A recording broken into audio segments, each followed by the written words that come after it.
বিসমিল্লাহির রহমানির রহিম। আজকে আমাদের প্রথম ক্লাস অনেকদিন পরে। গত সেমিস্টারে ডিসক্রিট ম্যাথমেটিক্স তোমরা ভালোই পরীক্ষা দিছো আশা করছি। আহ, এবারও যে কোর্সটা এটা হলো কম্পিউটার আর্কিটেকচার। আমরা স্ক্রিন শেয়ার করব এখনই।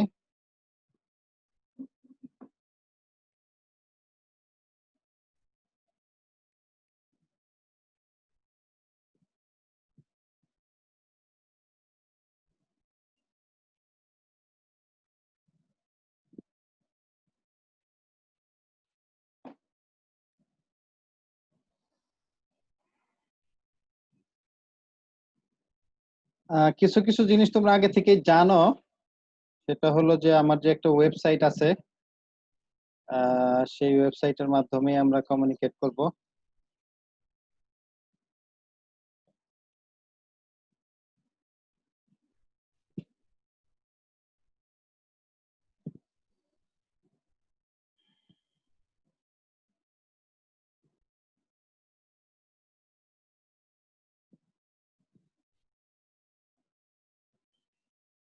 আচ্ছা, আমাদের কোর্সটা হলো কম্পিউটার আর্কিটেকচার।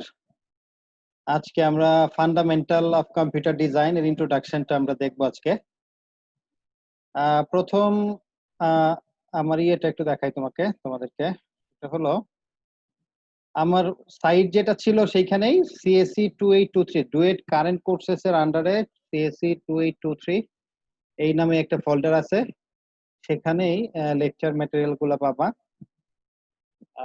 আমি আগের দিনই লেকচার ম্যাটেরিয়াল আপলোড করে ফেলবো, যদি এরপরে কোনোটা চেঞ্জ হয় তাহলে ওইটা হয়তো মডিফাই করে দিব। তারপরে খুব বেশি চেঞ্জ হয় না, হয়তো সামান্য চেঞ্জ হতে পারে।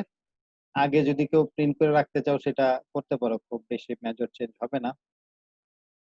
আচ্ছা, আর মিটিং আইডি পাসওয়ার্ড আগেই পাঠাইছি, তারপরে ওই স্লাইডের মধ্যে লেখা আছে। আর আমি একটা ইউটিউব চ্যানেলের মধ্যে আমার এই যে রেকর্ডকৃত ইয়েগুলাকে আমি আপলোড করে দিব সেখানে। তো তোমরা হয়তো জানো যে এই সমস্ত লেকচার আবার অন্য কোথাও শেয়ার করা যাবে না, শুধু তোমাদের নিজেদের মধ্যে শেয়ার করে যদি প্রয়োজন হয়। যেমন আজকে তো হয়তো 109 জন অ্যাটেন্ড করছো, আরো তো কত 115 জন, সরি 15 জনের মতো এখন অ্যাটেন্ড করতে পারেনি, অথবা কোনো কারণে যদি ডিসকানেক্ট হয়ে যাও তাহলে তারা যাতে ওই ওই ওই লেকচারটা পরে দেখে নিতে পারো।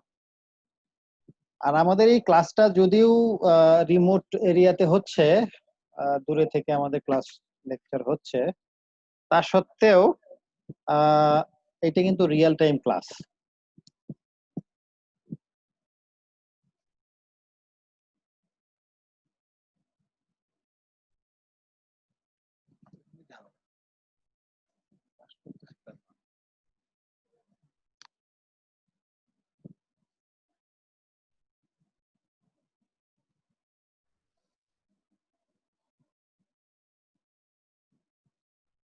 আচ্ছা, আমরা মোটামুটি এই কোর্সের আন্ডারে যেগুলো আমরা পড়বো মোটামুটি, সেটা হলো fundamental of computer, instruction of computer, arithmetics, performance matrix, data path and control, pipelining, cache memory, bus এবং multi processing. Networking and clustering হয়তো পড়ানো হবে না, মাল্টি প্রসেসিং কিছু পড়ানো হতে পারে। তো তার মধ্যে আমি শুরুর দিকের চ্যাপ্টার গুলো আমি পড়াবো। সম্ভবত গত ক্লাসে ডক্টর ওয়ালিউর রহমান স্যার যা পড়াইছেন সেটা সম্ভবত ক্যাশ মেমোরি অথবা অ্যারিথমেটিক থেকে পড়ানো শুরু করছে কিনা, এটা আমি একটু জেনে নিব নি। বাকি শুরুর দিকে ফান্ডামেন্টাল ইনস্ট্রাকশনস অফ কম্পিউটার্স, এই সমস্ত বিষয়াদি, ডাটা পাথ, পাইপলাইনিং, এটা আমি পড়াবো।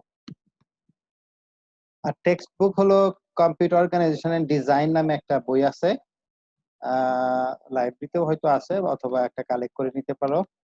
এটা computer organisation and design, the hardwares of interface, এটা। এবং এটা একটা ই বুক আমার ইয়েতে আছে, ড্রাইভে আছে, সেখান থেকে তোমরা ডাউনলোড করে নিতে পারবা হয়তো। এইটাই আমাদের মূল টেক্সট বই হবে। আর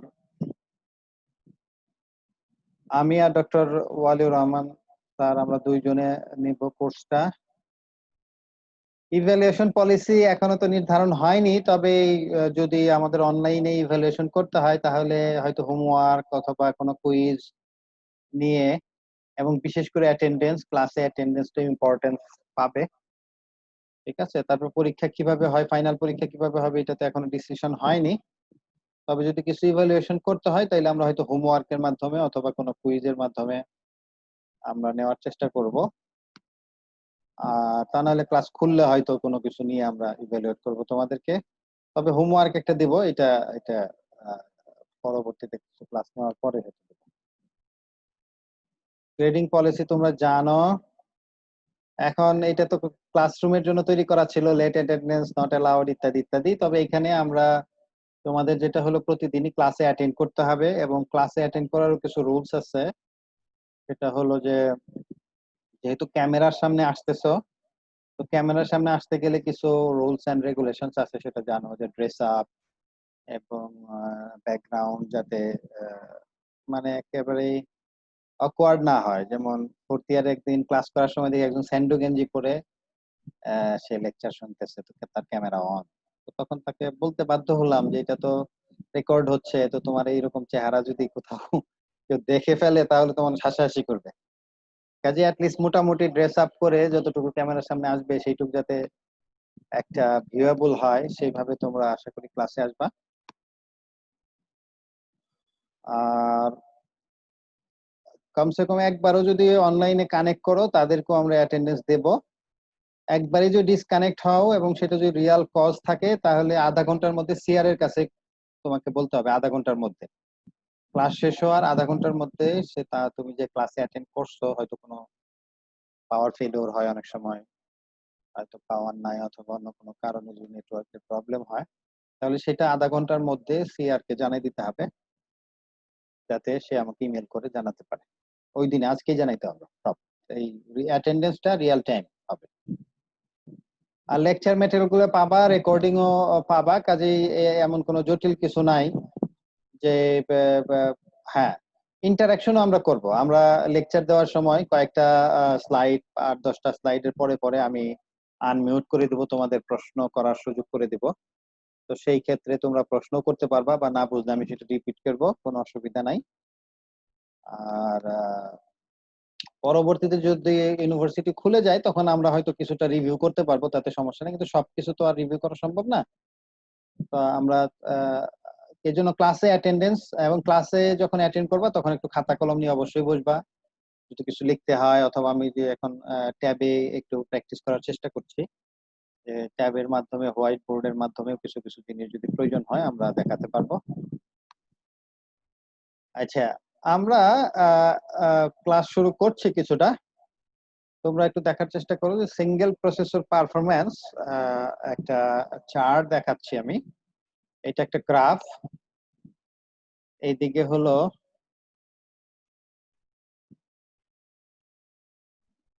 হলো পারফরম্যান্সের ইমপ্রুভমেন্ট, আর এদিকে হলো ইয়ার, এদিকে হলো ইয়ার, এদিকে হলো ইয়ার। ঠিক আছে? তো আমি একটু হিস্টোরিক্যাল ইপক গুলা তোমাদেরকে দেখানোর চেষ্টা করছি, হিস্টোরিক্যাল ইপক গুলা।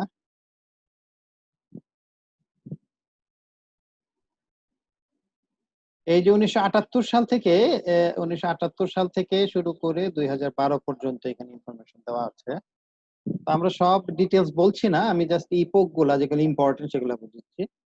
এখানে দেখা যাচ্ছে 1978 সাল থেকে 2012, অথচ মাইক্রোপ্রসেসর চিপ তৈরি হয় 1971 সালে, বা তারও অনেক আগে হয়তো আইসি তৈরি হয়েছে, সেমিকন্ডাক্টর যে ট্রানজিস্টর তৈরি হয়েছে, কিন্তু মাইক্রোপ্রসেসর চিপ তৈরি হয় 1971 সালে। এই যে 7 বছর 8 বছরের মতো এই সময়ের মধ্যে আস্তে আস্তে ডেভেলপ হয়েছে। তো 1971 সালে যে চিপটা তৈরি হয় সেটা হলো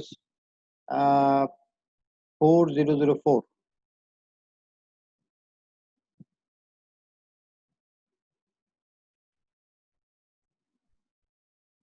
4004, এটা হলো 1971 সালে।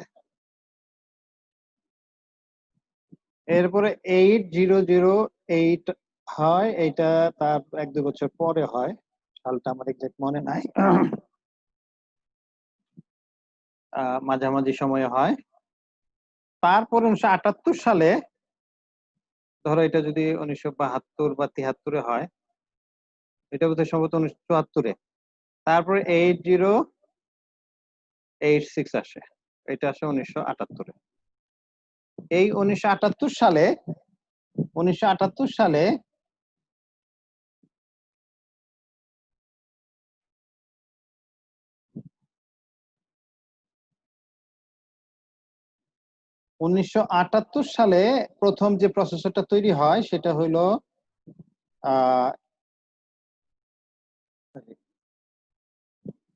8086 প্রসেসর তৈরি হয়। হ্যাঁ, 8086 প্রসেসর তৈরি হয় এবং এটা হলো জেনারেল পারপাস প্রসেসর। এটা হলো জেনারেল পারপাস প্রসেসর। এই জন্য এখানে হিস্ট্রিটার বিগিনিং হয়। এর আগে যে তোমার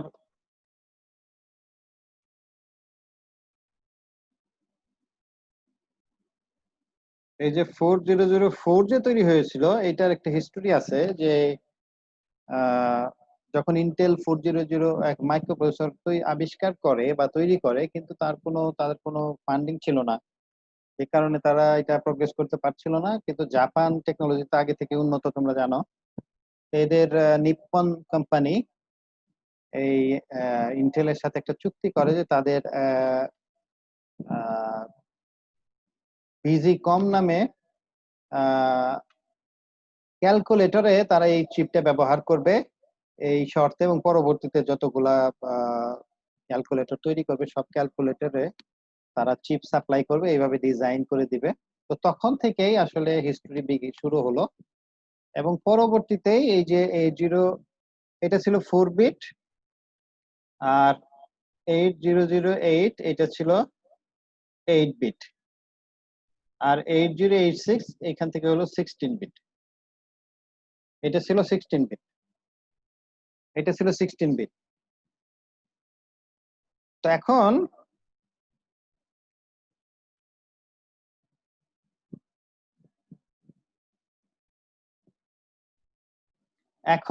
এই 1978 সাল থেকে হিস্টোরি শুরু ধরা হয়, কারণে যেহেতু এখানে এই যে যখন 8086 প্রসেসরটা আসে, তখন এটা হলো তোমার জেনারেল পারপাস প্রসেসর। আগের যে কয়টা, যেমন 4004 ক্যালকুলেটরের জন্য, 8008 এটা যেমন ক্যালকুলেটর ছিল, অথবা কোনো ইন্ডাস্ট্রিয়াল পারপাস, অথবা কোনো মেশিন, অথবা মাইক্রো কন্ট্রোলার জাতীয়, অর্থাৎ মেশিনকে কন্ট্রোল করা, ডিভাইসকে কন্ট্রোল করার জন্য এই তখন ব্যবহার হচ্ছিল। এই জন্য এই প্রসেসর গুলোকে স্পেশাল পারপাস প্রসেসর বলা যায়। কিন্তু 1978 সালে যে 8086 আসে, তখন সেটা হলো জেনারেল পারপাস, শুধু ইন্ডাস্ট্রিয়াল পারপাস না, ইন্ডাস্ট্রিয়াল পারপাস ছাড়াও পার্সোনাল, সায়েন্টিফিক সব জায়গায় যাতে মাইক্রো কম্পিউটার ইউজ করতে পারে, তার জন্য এই 8086 এর একটা স্টোরি শুরু হয়। এবং তোমরা জানো যে মোর্স ল, সে বলেছিল যে প্রতি 2 বছরে বা 18 মাসে মাইক্রোপ্রসেসর চিপের মধ্যে যে ট্রানজিস্টর ডেনসিটি, এইটা যেমন ডাবল হবে, আর সাথে সাথে স্পিডও ডাবল হতে থাকবে, এরকমের একটা প্রেডিকশন করেছিল। কিন্তু দেখো 1986 সাল পর্যন্ত তাদের এই ডেভেলপমেন্টটা, পারফরমেন্স, যেমন এই যে 8086 1978 সালে এই সময় ভ্যাক্সের AX11780 5 মেগাহার্জ এর একটা প্রসেসর তৈরি হয়। এটাও জেনারেল প্রসেসর, এবং সেম টাইমে ইন্টেলের 8086 তৈরি হয়। ইন্টেলের 8086 তৈরি হয়, এবং IBM ECXT নামে তারা একটা জেনারেল পারপাস মাইক্রো কম্পিউটার তৈরি করে। তো তখন থেকেই মাইক্রো কম্পিউটারের আসলে কি বলা যায়, একটা ডেভেলপমেন্ট। তো এই এই 1978 সাল থেকে 86 সাল পর্যন্ত কম্পিউটারের খুব ভালো ডেভেলপমেন্ট হয়নি। যদিও এর মধ্যে এই 82-83-র দিকে আমরা সেই হিস্ট্রিটা আমরা দেখাবো। তখন 8286 হয়, তারপরে 8386, তারপর 486, 93-তে আসে পেন্টিয়াম। 93-তে আসে, 93 সালে, এই যে এখানে 93 সালে প্রথম পেন্টিয়াম আসে, যদিও এখানে পেন্টিয়াম তো ওইভাবে দেখানো হয়নি, কিন্তু অন্যান্য আরো মাইক্রো প্রসেসর তৈরি হতে থাকে। হ্যাঁ, তারপরে আস্তে আস্তে আস্তে আস্তে 2003-এ এসে হয়ে যায় হলো 2003-এ এসে এই যে এখানেও পেন্টিয়াম 3 প্রসেসর। পেন্টিয়াম আসে হলো 93 সালে প্রথম, এটা সেখানে দেখানো হয়নি, কিন্তু পরবর্তীতে এই যে ইন্টেল পেন্টিয়াম 3 প্রসেসর, এটা হলো 2000 সালে কি 98 কি 99 বা 2000 সালের দিকে এইটা পেন্টিয়াম 3 প্রসেসর আসে। তারপর আরো দুই একটা প্রসেসর আসছে পেন্টিয়ামের, যেমন ইন্টেল পেন্টিয়াম 5 এবং পেন্টিয়াম 6। এরপর আর পেন্টিয়ামের ওই রকম ডেভেলপমেন্ট না করে মাল্টি কোর প্রসেসরের দিকে সুইচ করে, বিকজ যেভাবে পারফরমেন্স ইনহ্যান্স হচ্ছিল, দেখো এইদিকে এখানে 86 সালের পর থেকে অলমোস্ট স্ট্রেট লাইন আকারে কিন্তু পারফরমেন্স ইমপ্রুভ হচ্ছিল। হ্যাঁ, কিন্তু এরপরে একটু চিন্তা হলো যে পেন্টিয়াম যেভাবে পারফরমেন্স ইমপ্রুভ করছে, তারপরে এই যে পেন্টিয়াম 4 আসে হলো 2002 সালে। 2002 সালে পেন্টিয়াম 4 আসে। তারপরেই আসলে এই যে Pentium 4 with hyper threading technology, তার মানে মাল্টিপল থ্রেড ক্যাপাবিলিটি সহ পেন্টিয়াম 4 এর আবির্ভাব ঘটে। তারপরে আসলে মাল্টি কোরে চলে যায় এই যে ইন্টেল কোর টু এক্সট্রিম। তারপরে তারও আগে এই যে এইখান থেকে আসলে একটু 2003 সাল থেকে এটা দেখানো হয়নি, কিন্তু 2003 থেকে আসলে মাল্টি কোরের দিকে সুইচ করার জন্য সমস্ত কোম্পানি, আইবিএম, এইচপি, ইন্টেল, আরো যারা মাইক্রোপ্রসেসর তৈরি করে, এরা গবেষণা করে তারা বলল যে না, তাহলে আমরা এত হাই পারফরমেন্স সিঙ্গেল প্রসেসর না করে আমরা মিডিয়াম পারফরমেন্সের যদি মাল্টি কোর তৈরি করি, তাহলে থ্রুপুট বাড়বে, মানে actual work amount of work, অর্থাৎ যে পরিমাণ ইনস্ট্রাকশন এক্সিকিউট হবে সেটার পরিমাণ বাড়বে, যদিও সিঙ্গেল প্রসেসরের মানে পারফরমেন্স কিছুটা কমবে, কিন্তু ওভারঅল ইয়ে পারফরমেন্স ওভারঅল থ্রুপুট বেড়ে যাবে। আর একটা সমস্যা হচ্ছিল যে এই যে ইন্টেল পেন্টিয়াম 4 এর পরে 5 এবং 6 আসছে, কিন্তু সেটা দীর্ঘস্থায়ী হয়নি, কারণ এই যে পেন্টিয়াম 4 এর পরে 5, 6 এরা যখন আসলো, এদের যে পাওয়ার কনজাম্পশন ছিল সেটা হিউজ ছিল, যেটা যে রেট, এই রেটে যদি বাড়তে থাকে তাহলে যে মুরস ল এটা বাধাগ্রস্ত হবে, অর্থাৎ তারপরের 2 বছরের মধ্যে যে ডাবল করতে হবে, তাহলে এই সিঙ্গেল প্রসেসর পারফরমেন্স বাড়াইতে গেলে যে পরিমাণ হিট জেনারেশন হবে, তাহলে প্রসেসর পুড়ে যাবে, বা যে মাদারবোর্ডে বসানো হবে বা সেইটাও যে হিট তৈরি হবে, সেখানে অনেক যন্ত্রপাতি পুড়ে যাবে বা পুরা চিপটাই পুড়ে যেতে পারে। তাহলে তো এইভাবে চলা সম্ভব না, এবং এইটা ওই সময় কিছু সায়েন্টিস্ট তারা এই পাওয়ার এবং হিট জেনারেশনের যে ইকুয়েশন সেইভাবে গবেষণা করে দেখালেন যে এইভাবে যদি বাড়তে থাকে, পরবর্তীতে যে হিট জেনারেশন হবে 10-15 বছরের মধ্যে এই পরিমাণ হিট হবে যে হিটটা রকেটের নজেলের মতো গরম হবে। তো তাহলে তো তখন সায়েন্টিস্টরা নড়ে চড়ে বসে ইয়ে করে, কি বলে, তারা নতুন গবেষণা করে যে মাইক্রোপ্রসেসরের মাল্টি কোরের দিকে যায়। তারপর মাল্টি কোরের তো এখন এই যে 6 core Intel Jeon 6 core, Intel Jeon 6 core, 4 core, core i7, এটা 4 কোর, এবং বর্তমানে গত 2018 সালের তোমার কোর i5 প্রসেসরেরই 6টা কোরের, কোর i5 প্রসেসরের 6 কোর সম্পন্ন কোর i5 বাজারে অ্যাভেলেবল, এমনকি আমাদের ল্যাবেও আছে 6 কোরের কোর i5। তো যাই হোক, এইভাবে প্রসেসরের টেকনোলজি বাড়ছে। তো আমার এখন একটা কোশ্চেন হলো, শুধু কি মাইক্রোপ্রসেসরের পারফরমেন্স বাড়ালেই হবে, নাকি আরো অন্য কিছুর পারফরমেন্স বাড়াতে হবে? এই ব্যাপারে আমি তোমাদেরকে প্রশ্ন করছি, এটা তোমরা উত্তর দিবে। শুধু কি মাইক্রোপ্রসেসরের পারফরমেন্স বাড়ালেই হবে, নাকি আরো অন্যান্য কিছুর পারফরমেন্স বাড়াতে হবে? তোমাদেরকে আমি আনমিউট করার সুযোগ দিলাম। এখানে এই যে চার্টটা দেখালাম, বা সিঙ্গেল প্রসেসরের পারফরমেন্স যে বাড়ছিল, শুধু কি প্রসেসরের পারফরমেন্স বাড়ালেই কি আমাদের মাইক্রোপ্রসেসর বা কম্পিউটিং সিস্টেমের পারফরমেন্স বাড়বে, নাকি আরো না অন্যান্য কিছুরও বাড়াতে হবে? কেউ যদি স্যার, আমাদের প্রাইমারি মেমোরি একটু বাড়াইতে হবে তাহলে। প্রাইমারি মেমোরি বাড়াতে হবে, আচ্ছা, একটা আনসার হলো। আর আর কি কি মেমোরি স্পিড মেমোরি স্পিড বাড়াতে হবে। Okay fine. আর স্যার ক্যাশ মেমোরি বাড়াতে হবে, ক্যাশ মেমোরি স্পিড বাড়াতে হবে। আচ্ছা, ক্যাশ মেমোরি বাড়াতে হবে। আর স্যার মাদারবোর্ডের কোয়ালিটিটা ভালো হতে হবে। পেরিফেরাল ডিভাইসগুলো ব্যবহার করা হয় ওইগুলোর স্পিড বাড়াইতে হবে। পেরিফেরালের মধ্যে কোনটা? ইনপুট আউটপুট ডিভাইস আছে। ইনপুট আউটপুট তো বলো, দুই চারটা নাম বলো। কোন পেরিফেরালটা বাড়াইতে হবে?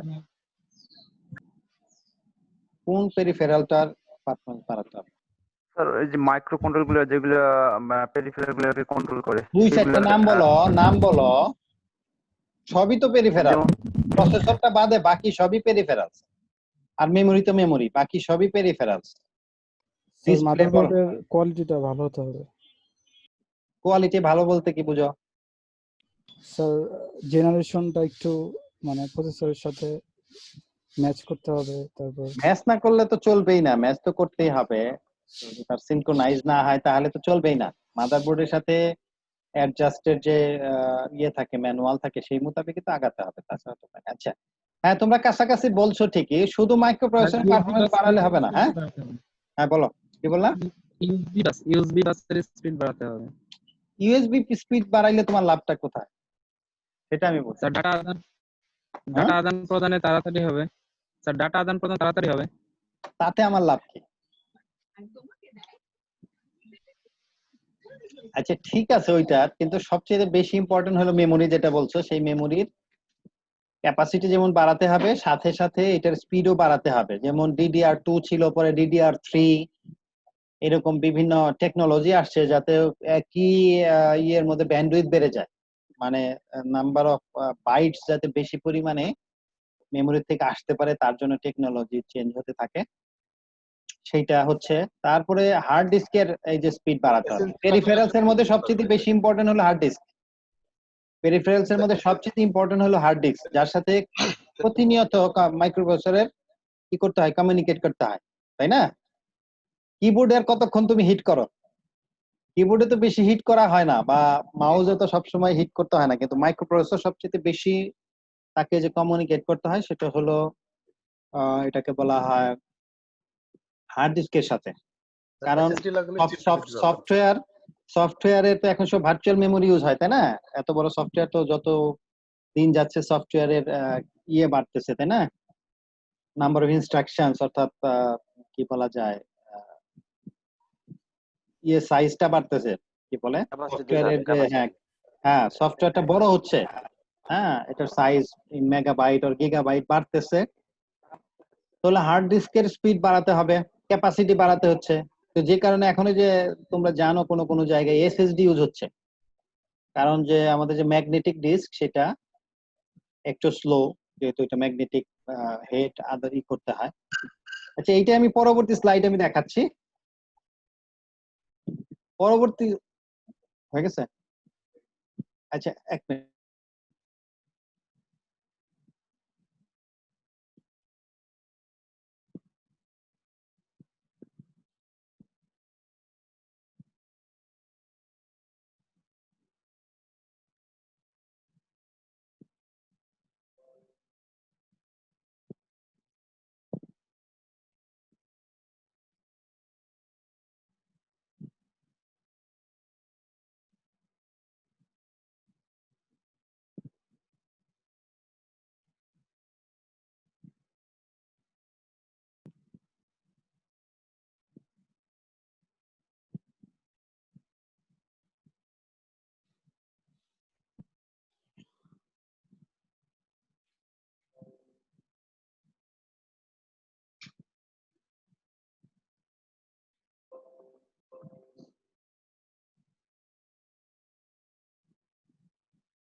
আবার ফোন দেখে। আসসালামু আলাইকুম। হাই তো আলহামদুলিল্লাহ। তাফেল মাইক মিউট করে।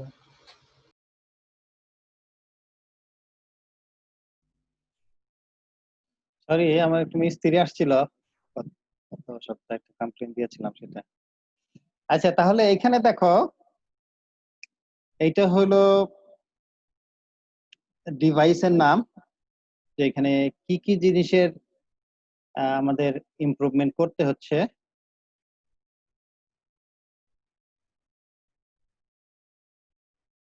তার মধ্যে একটা হলো মাইক্রোপ্রসেসর, যেটা উপরে আছে, মাইক্রোপ্রসেসরের পারফরমেন্স বাড়াতে হবে। মাইক্রোপ্রসেসরের মধ্যে কয়েকটা জিনিস, সেটা হলো প্রোডাক্টের নাম কি, যেমন ইন্টেল 80286 থেকে এখানে দেখাচ্ছে 286, 386, 486, পেন্টিয়াম, পেন্টিয়াম প্রো এবং পেন্টিয়াম 4 সব দেখানো হয়নি। আচ্ছা, তারপরটা হলো ইয়ার, কত সালে এটা ইন্ট্রোডিউস হয়। তারপর ডাই সাইজ, ডাই সাইজ হলো তোমার যে প্রসেসরের যে এরিয়াটা কতটুকু সাইজের হবে, মিলিমিটার স্কোয়ার দিয়ে এটা তৈরি বোঝানো হয়। হ্যাঁ, কারণ এটা হলো 82 মিলিমিটার স্কোয়ার, তারপরে 47, তারপরে 43, পরে 81, 90, এটা আস্তে আস্তে বাড়তে থাকে। তারপর নাম্বার অফ ট্রানজিস্টার্স 80286, এটা কতগুলা ছিল সেটা।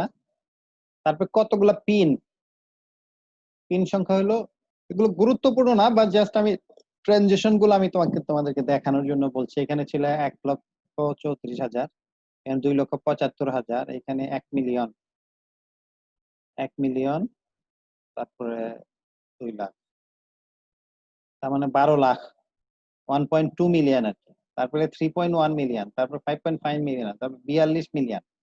পেন্টিয়াম 4 এ হলো 42 মিলিয়ন ট্রানজিস্টর। পিন ছিল 286 এ হলো 68টা, তারপরে 42, 132, তারপরে হলো 68, এইভাবে পিনের সংখ্যা বাড়ে। ল্যাটেন্সি, ক্লক ল্যাটেন্সি, এটা হলো ন্যানো সেকেন্ড সম্ভবত, মাইক্রো সেকেন্ডের সম্ভবত ল্যাটেন্সি অফ ক্লক। তারপরে বাস উইথ, এটা হলো, এটা ছিল 16 বিটের, তারপরটা 32 বিটের, এটাও 32 বিটের। পেন্টিয়াম থেকে শুরু হলো 64 বিট, তারপর এখন পর্যন্ত 64 বিট চলছে। আর ক্লক রেট, এটা মেগা হার্টজ, তারপরে 66, তারপরে এটা হলো পেন্টিয়াম প্রো পর্যন্ত মেগা হার্টজ ছিল। ব্যান্ডউইথ, এটা হলো MIPS, million instruction per second, 2 million instruction per second, এভাবে আস্তে আস্তে বাড়তে থাকে। আচ্ছা, ওই যে মেমোরি মডিউল যেটা বললা, যে মেমোরিরও স্পিড বাড়াতে হবে, ঠিক আছে, সেইটা DRAM, page mode DRAM, first page DRAM, synchronous, double data rate, DDR বলে না, ডাবল ডাটা রেট SDRAM, এটা।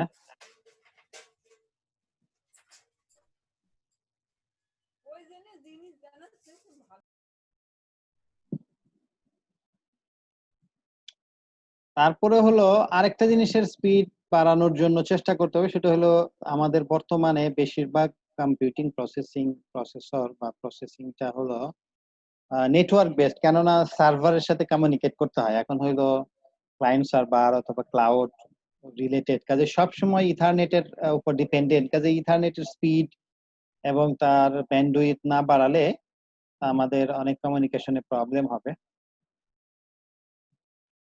সেই ইথারনেটের স্পিডও বাড়ানোর জন্য জানো যে সেই দিকেও অনেকে রিসার্চ করছে। আর ওই যে যেটা বললাম যে হার্ড ডিস্কের স্পিড, পেরিফেরালস এর মধ্যে সবচেয়ে গুরুত্বপূর্ণ হলো, তাহলে দুটো হলো, একটা হলো যে লোকাল এরিয়া নেটওয়ার্ক, আর একটা হলো হার্ড ডিস্ক। এই দুই পেরিফেরালস এর জন্য তুমি যত পেরিফেরালস বলো তার মধ্যে এই দুটো হলো বেশি ইম্পর্টেন্ট। বাকি ইউএসবি তো একটা ইউনিভার্সাল, সেটা সাউন্ড হোক অথবা অন্য কোনো যে কোনো ডিভাইস দিলে তো ইউএসবির সাথে কমিউনিকেট হয়, তাহলে সেইগুলা ওই স্পিড বাড়ানো দরকার আছে, যেহেতু অনেক কিছু ডিভাইস, কিন্তু তার মধ্যে মেইনলি হলো লোকাল এরিয়া নেটওয়ার্ক এবং hard disk. Local area network এবং হার্ড ডিস্ক। আচ্ছা, এখন আমরা একটু ইতিহাস একটু দেখে আসি। এটা ইন্টেলের আইবি তাদের একটা স্লাইড থেকে আমি কপি করে নিছি। এই যে 8086 এবং 8088, এটা 1978-79 সালে আসে, এবং এই তখনই হলো পিসি এক্সটেনশন। প্রথমে ছিল ওদের নরমাল পিসি ছিল, যেটা 8008, প্রসেসরের উপর ভিত্তি করে প্রথম প্রসেসর মাইক্রো প্রসেসর বা হবিস পিসি তারা তৈরি করে, কিন্তু পরবর্তীতে তারা এটার এক্সটেনশন করে, যেটা হইলো তোমার জেনারেল পারপাস প্রসেসর। এটা রেভলিউশনারি প্রোডাক্ট। এটা রেভলিউশনারি প্রোডাক্ট এই কারণে যেহেতু জেনারেল পারপাস প্রসেসর ছিল, প্রসেসর আলাদা, মাদারবোর্ড আলাদা, এইভাবে 8086 একটা রেভলিউশনারি প্রোডাক্ট বলা হয়। এইটা হইলো ওই যে প্রসেসর যে তৈরি হয়, সেই প্রসেসর তৈরি করার জন্য যে প্রসেস টেকনোলজি আছে সেটা 3 মাইক্রোমিটার টেকনোলজি, আর ট্রানজিস্টর ছিল 29 কিলো, মানে 29,000 ট্রানজিস্টর, যেটা 5 to 10 মেগাহার্টজ ছিল। ওয়ার্ড সাইজ যেটা বললাম 8086 ওয়ার্ড সাইজ ছিল 16 বিট, এবং পিন ছিল 40 pin. 40 pin DIP package. DIP মানে ডিপ ইনলাইন প্যাকেজ, মানে দুই পাশে পিন ছিল। তোমরা হয়তো 8086 প্রসেসর বা ওই যে আমাদের ট্রেইনার কিট গুলো দেখছো কিনা, দেখছো যে প্রসেসরের চিপ দুটো নরমাল চিপের মতো দুই পাশে হলো তার পিন। আর রম ইউজ হয় মাইক্রো কোডেড রম, বিট আকারে কোডেড অবস্থায় random access memory, read only memory, sorry, micro coded ROM. তারপরে হলো 286 আসে 1982 সালে। এইটাও পিসি এক্সটেনশন এবং একটু ইমপ্রুভ, এবং এটার প্রসেস টেকনোলজি 1.5 মাইক্রোমিটার, একটু কমে যায়, হাফ হয়ে যায়, ট্রানজিস্টর সংখ্যা অনেক বেড়ে যায়, মেগাহার্টজ স্পিড বাড়ে, ওয়ার্ড সাইজ 16ই থাকে, আগে 16 ছিল। এটার পিন নাম্বার হয়ে যায় 68 পিন। এই যে 8086 থেকে যখন 286 হলো তখন আর এই ডুয়াল ইনলাইন প্যাকেজ ছিল না। এই যে ডুয়াল ইনলাইন প্যাকেজ হলো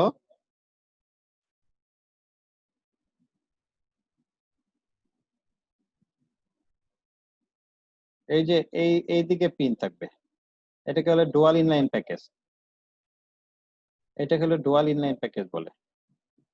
আর এখন যে গ্রিড অ্যারে হলো যে এই দিকে এইরকম পিন দেখছো তোমরা, হয়তো কেউ যদি মাইক্রোপ্রসেসর খুলে দেখে থাকো, পিনগুলা পিনের মতো নয়, জাস্ট একটু ডটের মতো, যাতে নিচে ইয়ের সাথে থাকে। এটা হলো পিন গ্রিড অ্যারে, এটা হলো pin grid array.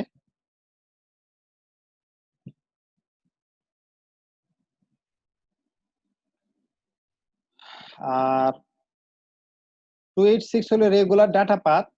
Data path হলো মাইক্রোপ্রসেসর ইনস্ট্রাকশন আসা থেকে শুরু করে এটা ডিকোড এবং পরবর্তীতে এক্সিকিউশন, তারপরে মেমোরি এটা আবার রেজাল্ট রাইট করা, রেজিস্টার রেজাল্ট রাইট করা, এটাকে ডাটা পাথ বলে। অর্থাৎ ডাটাটা মেমোরি থেকে আসা থেকে শুরু করে, এটা যদি আমরা এইভাবে বলি,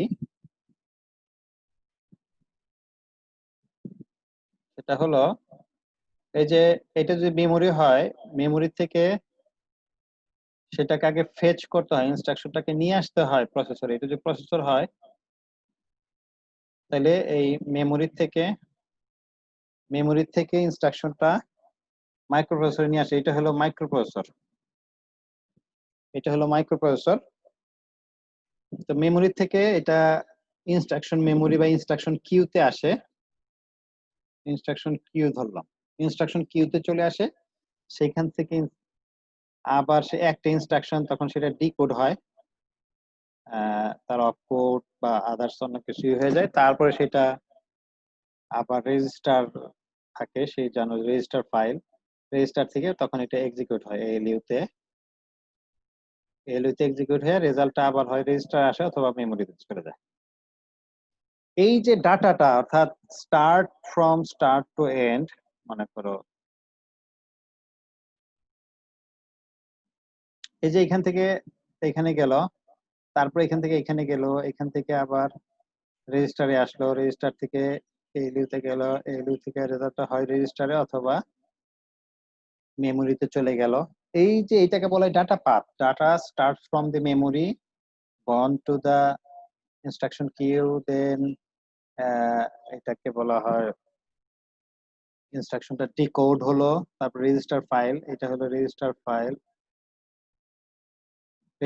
বলে, আরএফ রেজিস্টার ফাইল। ঠিক আছে, এইটাকে বলা হয় ডাটা পাথ, অর্থাৎ data starts from the instruction memory বা data from memory, then it executes and then the results are written back to the register. Written back to register, এটা হলো যে রেজিস্টার হয়, ঠিক আছে, এটা যদি রেজিস্টার হয়, এটা যদি রেজিস্টার হয় তাহলে এই আবার রেজিস্টার রাইট হতে পারে অথবা মেমোরিতে চলে যেতে পারে। এই জিনিসটাকে বলা হয়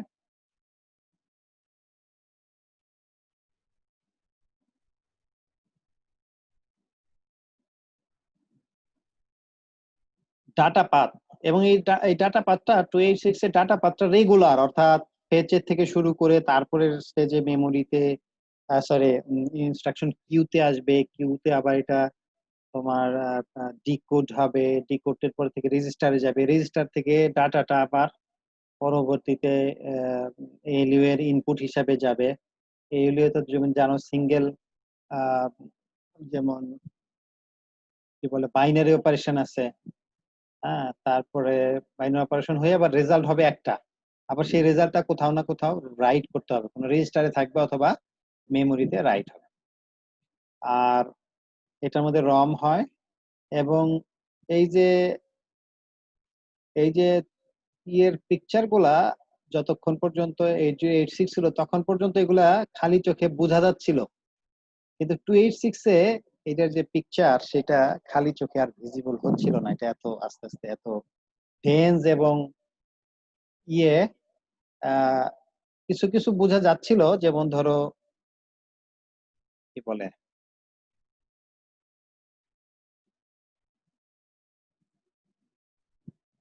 এই ধরো এইটা এইটা এটা এটা কিছু কিছু বোঝা যাচ্ছিল, কিন্তু আহ কিন্তু অনেক ডেন্স, অনেক ডেন্স।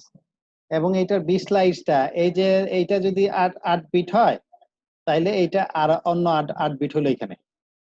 এই বিট স্লাইসটা কিছুটা ভিজিবল ছিল, যে 8 বিট থেকে 16 বিট, 16 বিট যে হয়েছে সেটা হলো এখানে 8 বিট, এখানে 8 বিট। ওই মেমোরির ক্ষেত্রেও তাই, প্রত্যেকটা ক্ষেত্রেই এই যে 8 দুগুণে 16 বিট, এটা এটা ইট ওয়াজ ক্লিয়ারলি ভিজিবল। তারপরে 386 হলো এইটা প্রথম 32 বিট প্রসেসর। 386টা 32 বিট প্রসেসর, এটা হলো 32 বিট প্রসেসর। এবং মডার্ন যেহেতু যে 32 বিট ইনস্ট্রাকশন, তাহলে এই ইনস্ট্রাকশন সেটটাকে বলা হয় modern 8086 instruction set architecture. ISA মানে ইনস্ট্রাকশন সেট আর্কিটেকচার। এবং বাকি যে ক্যারেক্টারিস্টিক্স এটা একটু একটু দেখে নিবা। 1.5 মাইক্রোমিটার টু 1 মাইক্রোমিটার প্রসেস, এবং 2,75,000 ট্রানজিস্টর, এবং মেগাহার্জ এই যে 33 মেগাহার্জ পর্যন্ত ছিল 32 বিটের, এবং 100 পিন। এবং সব ডাটা পাথ ছিল, আগের গুলা তো 286 ছিল 16 বিট, কিন্তু 386 হলো 32 বিট। এবং এটা মাইক্রো কোডেড রম এবং সিনথেসাইজ কন্ট্রোলটা একটা ওভারঅল কন্ট্রোল এবং কন্ট্রোল ইউনিট পুরা প্রসেসরকে এবং সমস্ত কিছুকে তারা ইয়ে করছিল, কন্ট্রোল করার জন্য নতুন ধরনের কন্ট্রোল ইউনিট 386 ইউজ করে। তারপর 486 প্রসেসর, এই যে 386 পর্যন্ত ছিল regular data path, micro coded ROM, synthesise control, কিন্তু তখনও পাইপলাইন তৈরি হয়নি। এই পর্যন্ত যা ছিল রেগুলার ডাটা পাথ ছিল, কিন্তু সিঙ্গেল সাইকেল, এটাকে বলা হয় সিঙ্গেল সাইকেল ডাটা পাথ, এটাকে বলা হয়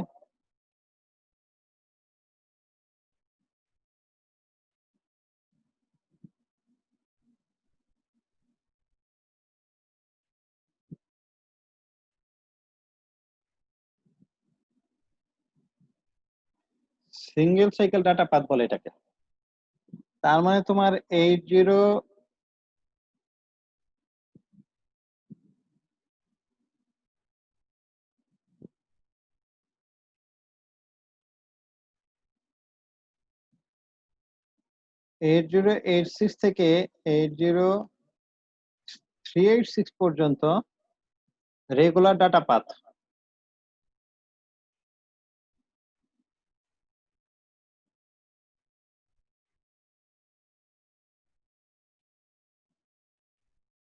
রেগুলার ডাটা পাথ 8086 থেকে 80386 পর্যন্ত ছিল রেগুলার ডাটা পাথ।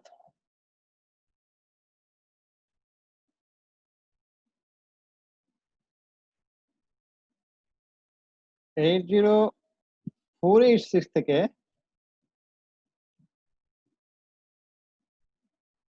পাইপলাইন নাম শুনছো তোমরা? পাইপলাইন, এই পাইপলাইন ইন্ট্রোডিউস হয়।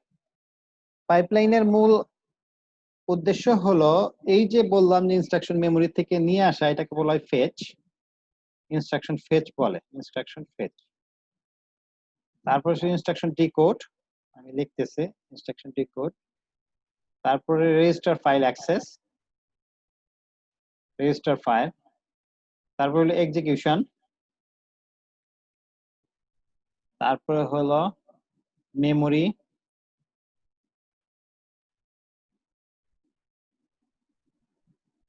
তারপরে ছিল হলো রাইট ব্যাক। তাহলে এই যে এটা যদি মেমোরি হয়, মেমোরি থেকে ইনস্ট্রাকশন ফেচ হবে, ফেচ থেকে ডিকোডারে চলে যাবে, ডিকোডার থেকে রেজিস্টার ফাইল অ্যাক্সেস হবে, রেজিস্টার ফাইল থেকে এক্সিকিউশন ইউনিটে যাবে, এক্সিকিউশন ইউনিটে এক্সিকিউট হয়ে গেলে তো হয়ে গেল। যদি মেমোরি অ্যাক্সেস থাকে, মেমোরি রাইট অথবা রিড, তাহলে মেমোরি অ্যাক্সেস হবে। আর মেমোরি অ্যাক্সেস না হলে এটা জাস্ট বাইপাস হয়ে রাইট ব্যাক, সরি এটা রাইট ব্যাক হবে। রাইট ব্যাক মানে রেজিস্টারে রাইট করা অথবা মেমোরিতে রাইট করা, যেটা সেটা মেমোরিতে এই যে এই স্টেজে হবে। মেমোরিতে যদি রাইট হয় তাহলে এই স্টেজে শেষ হয়ে যাবে, রাইট ব্যাকটা জাস্ট নো অপারেশন হয়ে চলে যাবে। এইটাকে বলা হয় পাইপলাইন। এই পাইপলাইনের সুবিধা তোমরা হয়তো কিছুটা জানো অনেক সময়। যেমন ধরো এই প্রথম ইনস্ট্রাকশনটা ফেচ যখন কমপ্লিট হয়ে যাবে, ফেচ ডিকোড, আর এটা যদি একটা স্টেজ হয়, রেজিস্টার ডিকোড এবং ইনস্ট্রাকশন রেজিস্টার ফাইল অ্যাক্সেস, এটা একটা স্টেজ যদি হয় তাহলে এটা আইএফ। তারপর এটা ডিকোড এবং রেজিস্টার ফাইল, তারপরে এক্সিকিউশন, তারপরে মেমোরি, তারপর রাইট ব্যাক। এইটা হলো প্রথম ইনস্ট্রাকশন। এখন প্রথম ইনস্ট্রাকশনটা ফেচ হয়ে তো আসলে যখনই ফেচ হয়ে গেল, তখন দ্বিতীয় ইনস্ট্রাকশনটা, এটা যে ফেচ শেষ হয়ে গেল, দ্বিতীয় ইনস্ট্রাকশন তখন ফেচ করতে পারবে। একত্রে দুইটা ইনস্ট্রাকশন ফেচ করতে পারবে না, কিন্তু পরবর্তী ইনস্ট্রাকশনটা ফেচ করতে পারবে। ফেচ করতে পারলে এইটা ইনস্ট্রাকশন ডিকোডে চলে যাবে।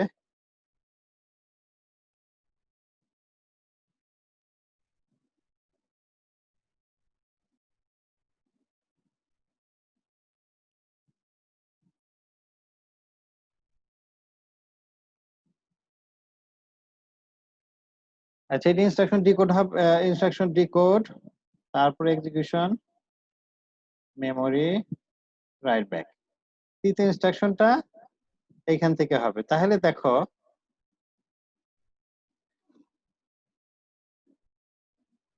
তাইলে এইটা কমপ্লিট করতে নরমালি সিঙ্গেল সাইকেল প্রসেসরে এটা করতে কমসে কম 5 সাইকেলের সমপরিমাণ সময় লাগতো একটা ইনস্ট্রাকশন শেষ করতে। কিন্তু আমরা যেহেতু এগুলা প্রত্যেকটা ইনস্ট্রাকশনকে স্লাইস করে ফেলছি, তাইলে এটাকে পাইপলাইন বলে। এটার কিছু অংশ হয়ে গেল, সেই অংশটুকু জাস্ট আগাই গেলেই তখন ওই আরেকটা ইনস্ট্রাকশন ফেচ হইতে পারবে, এখানে পরবর্তী আরেকটা ইনস্ট্রাকশন।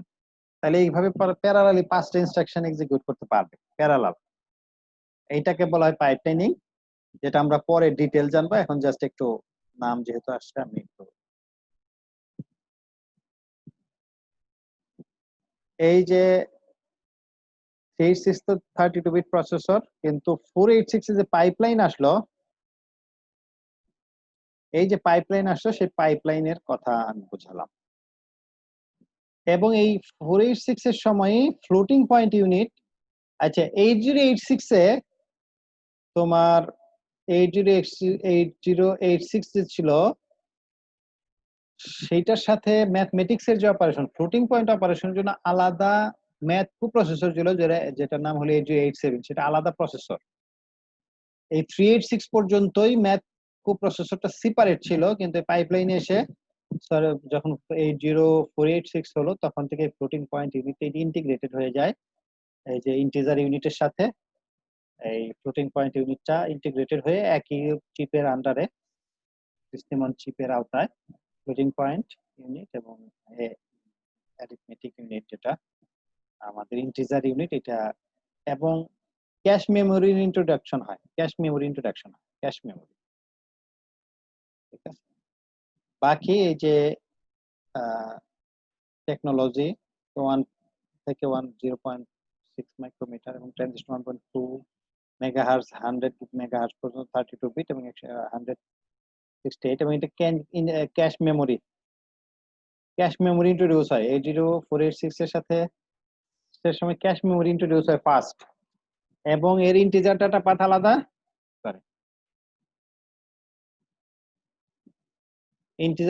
আলাদা, ফ্লোটিং পয়েন্ট ইউনিট আলাদা, আর মাইক্রো কোডেড রম এবং সিনথেসাইজ কন্ট্রোল এটা আগের মতোই। পেন্টিয়ামটা আমি আজকে পড়াচ্ছি না, আমি এই পর্যন্ত আজকে পড়াচ্ছি, নেক্সট ক্লাসে ওইটা পড়াবো যেহেতু পেন্টিয়ামটা একটু কমপ্লেক্স। আচ্ছা, আমরা আবার একটু যদি ইয়ে করি, তাহলে 8086 ছিল 16 বিট প্রসেসর, এবং এটা এই যে এটার ওয়ার্ড সাইজ এবং প্রসেসিং সাইজ ছিল 16 বিট, আর 40 bit pin, 40 pin DIP package. 80286 এই যে 8088 যেটা, এই 8088 হলো ওই যে ম্যাথ কোপ্রসেসর আলাদাভাবে ইন্টিগ্রেট, আলাদা প্রসেসর আকারে আসে, এই জন্য এটাকে 8088 বলা হতো। তারপর 286 এটা ভার্চুয়াল 286 একটা ইন্টারেস্টিং ছিল, সেটা বলতে ভুলে গেলাম, সেটা হলো 286 থেকে ভার্চুয়াল মেমোরি ইন্ট্রোডাকশন হয়। 286 থেকে অর্থাৎ 1982 সাল থেকে ভার্চুয়াল মেমোরির ইন্ট্রোডাকশন হয়। তারপর ভার্চুয়াল মেমোরি চলতেই থাকে, এবং 8036 এ প্রথম 32 বিট প্রসেসর, এই যে 32 বিট প্রসেসর আছে, এবং এটা 32 বিট প্রসেসর এবং মডার্ন আইএসএ, যেহেতু এটা 32 বিট হলো এই জন্য মডার্ন আইএসএ বলা হয়। এবং এই যে 486 হলো পেন্টিয়াম, সরি এটা হলো পাইপলাইন, 1989 সালে আসে এই 486। তারপর এটা ফ্লোটিং পয়েন্ট ইউনিট এবং ইন্টিজার ইউনিট সেপারেট, এবং 8 কিলোবাইট ক্যাশ মেমোরি ইন্ট্রোডিউস হয়।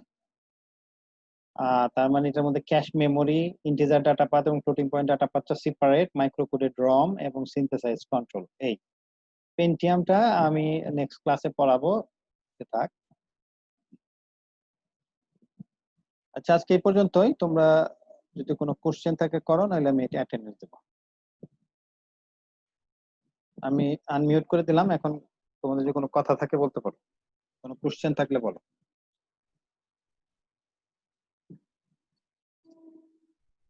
কারো যদি কোনো কোশ্চেন থাকে তাহলে বলতে পারো।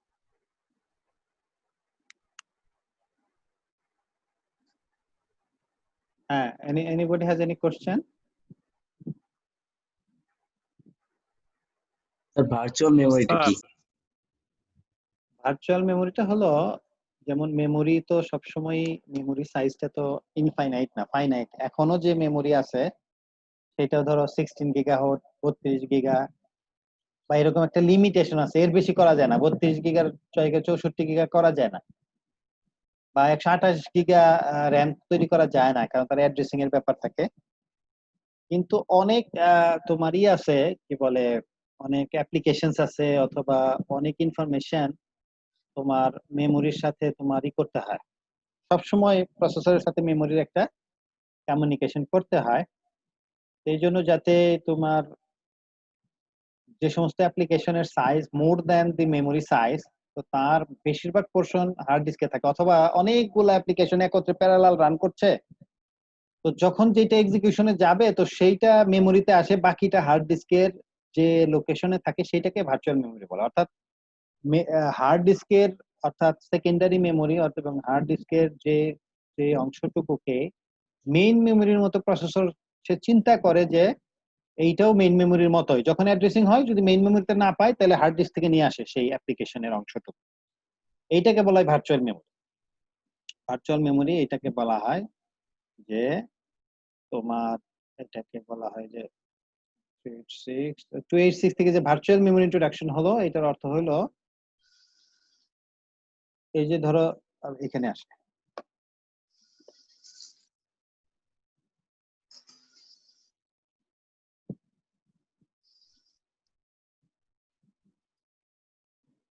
এটা ধরো হার্ড ডিস্ক বা সেকেন্ডারি মেমোরি, ঠিক আছে? এটা হলো মেইন মেমোরি, আর এটা হলো মাইক্রোপ্রসেসর মনে করো। বা এখানে ক্যাশ থাকতে পারে ছোট অল্প ক্যাশ ধরে নিয়ে আসে, কিন্তু যেহেতু ক্যাশ মেমোরি আসছে 486 এ, আমরা এটাকে ডিলিট করে দেই।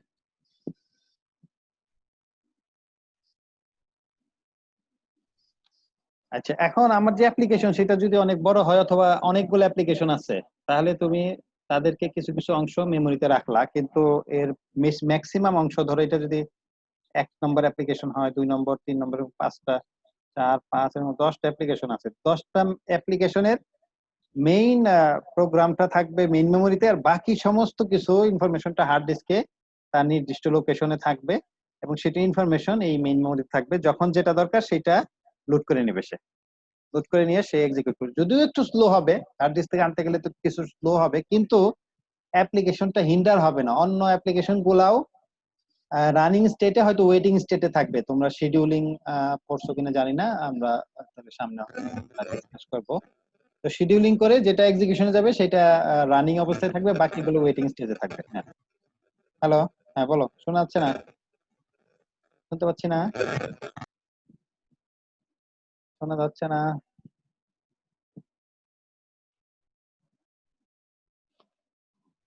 আর অন্য স্যার কোনো? হ্যাঁ বলো। এটা কি এখনো use করা হয় না? এখন তো র্যামের সাইজ অনেক বড় হয়ে গেছে। তারপরেও হার্ড ডিস্ক লাগবে, কেননা এখন অ্যাপ্লিকেশনের সংখ্যা তো বেড়ে গেছে। তোমার এখন প্যারালালি কতগুলো অ্যাপ্লিকেশন চলতেছে, এই যে কথা বলতেছি, এখানে সাউন্ড যাচ্ছে, ভিডিও যাচ্ছে, তোমার টেক্সট যাচ্ছে, সমস্ত কিছু যাচ্ছে, তোমার সাথে আবার কমিউনিকেশন করতেছে, তুমি মেসেজ দিচ্ছে, এগুলো প্রত্যেকটা আলাদা আলাদা অ্যাপ্লিকেশন। এগুলাকে একটা অ্যাপ্লিকেশন তো না, হাজার হাজার অ্যাপ্লিকেশন, শত শত অ্যাপ্লিকেশন প্যারালাল রান করতেছে, এটা কিভাবে সম্ভব? বুঝতে পারছো? যখন যেটা তাহলে এগুলা তখন ওই তোমার এই জুমেরই মনে করো সবকিছু প্যারালালি রান করে না।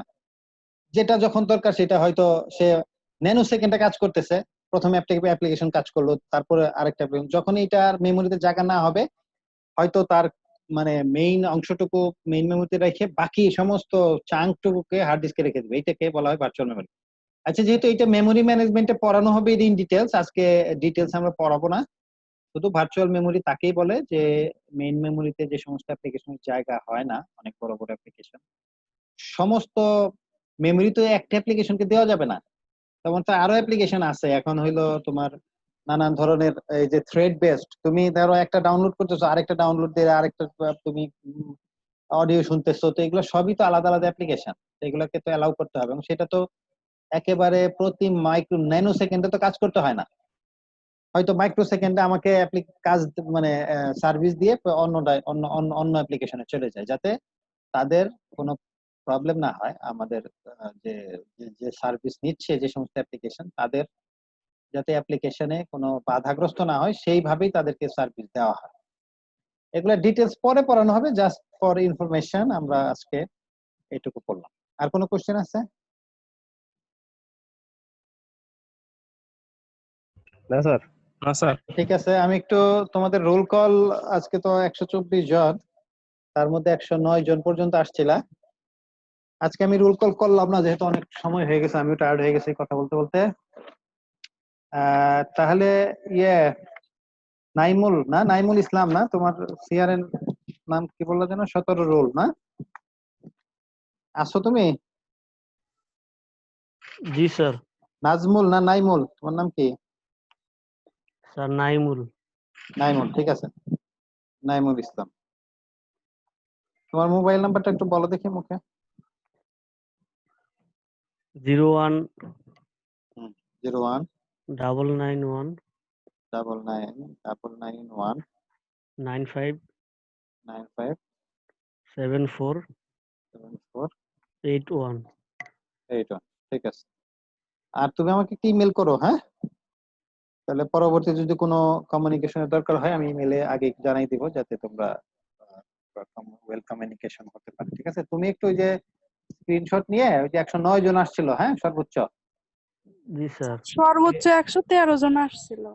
13 জন। আচ্ছা, আমি 109 জন দেখছিলাম। ঠিক আছে, 113 জন দিলেও আমার কোনো আপত্তি নাই। কারণ 15 জন পর্যন্ত দেখছি, 115 পর্যন্ত দেখছি। আচ্ছা, যে একবারও আসবে তাকে অ্যাটেন্ডেন্স দিবা, ঠিক আছে?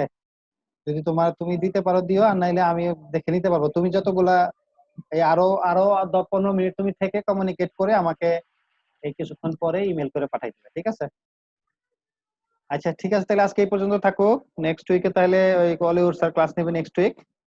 আর স্লাইডটা আপলোড করা আছে, তোমরা ডাউনলোড করে নিও।